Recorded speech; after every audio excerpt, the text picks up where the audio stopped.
Support for Kalamazoo Lively Arts is provided by the Irving S. Gilmore Foundation.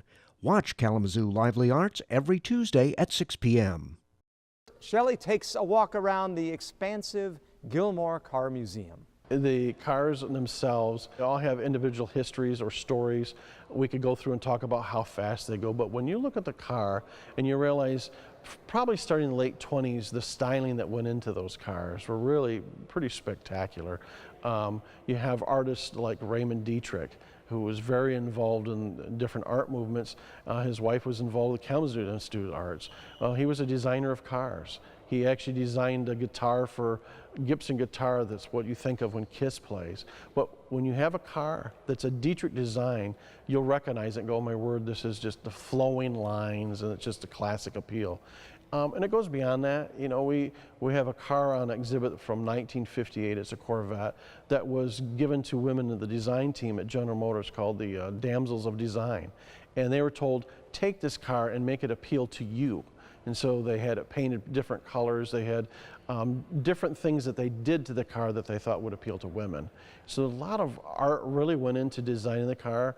You know, sometimes we look at cars today and think, oh, they all look alike. But there really is a lot when it comes to color and flow of lines. And probably the best example is probably the mid-30s. They call that the classic era.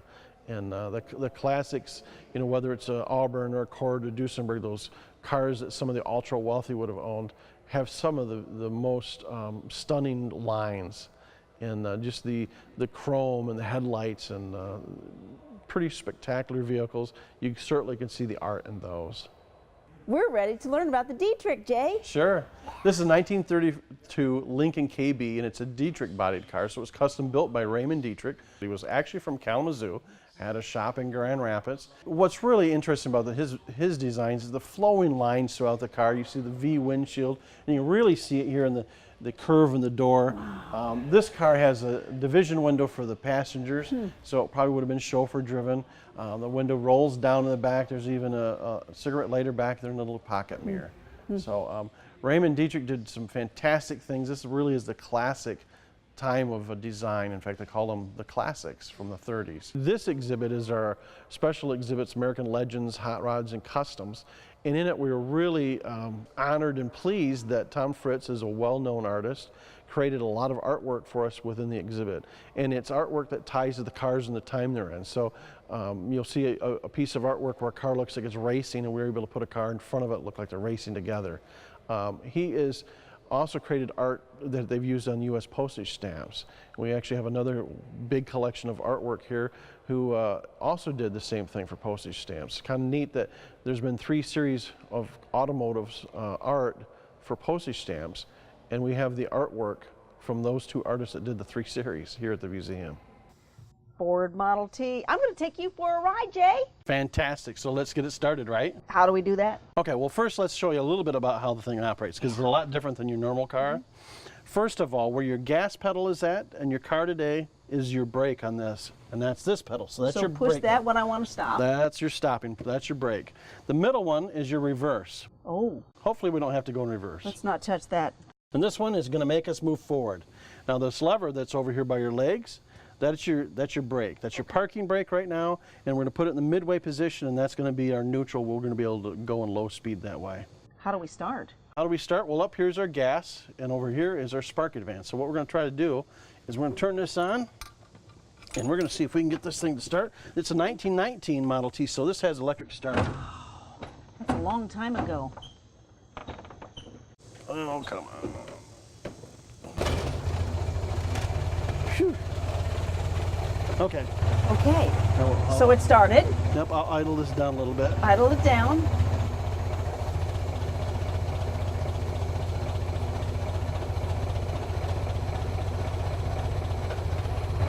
Got my legs in position. So we've got the thing started.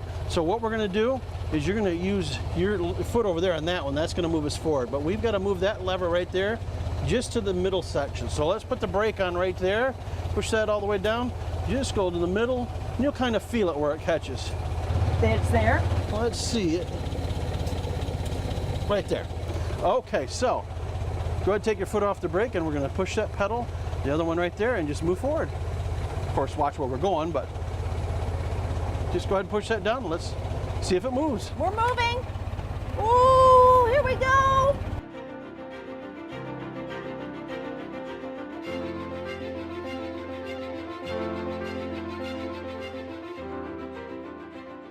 It's like with several things as we grow up, you know, when we were in school, we had auto shop and we had art classes and music and all these different things to pick from. But it seems today a lot of those programs have been cut.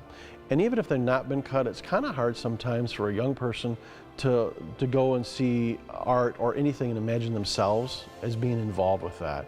Here at the Gilmore Car Museum, they'll look at a car and we explain to them, this is art. Somebody designed this, somebody picked the colors, somebody drew the lines. We do that with the hood ornaments and all the pieces that go into making the automobile and the history of it. And so I think we're giving young people an opportunity to see some of those and go, wow, I never thought of that as art. I never thought of, you know, the advertising they did for automobiles as art. Never thought of even designing a hood ornament as a piece of art, but actually when they see it, they go, wow, that's art. So I think it's important that we as a community resource share that, not just with the hobbyists and those people that really are taken by the antique cars, but with young people that get to see them for the first time and realize this is art. Shelley, if someone's going to go to the museum, they really need to schedule some time because this collection is much more vast than you might think.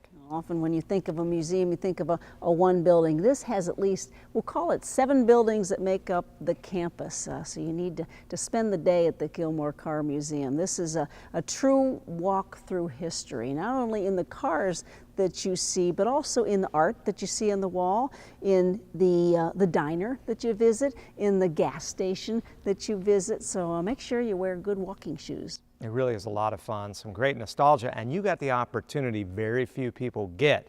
You were able to drive a Model T. How does that compare to driving a car today? Oh, thank goodness for Henry Ford. But yes, a Model T we did drive, Jay and I, around the campus several times. First of all, there's no GPS on it, so that was difficult to maneuver. Not really. It was stiffer than normal, but we did have a pedal for the brake and a pedal for the go, and we did not run out of gas. But what an experience that is, and the air was our air conditioning, let's put it that way. Well, good for you, and how lucky you were.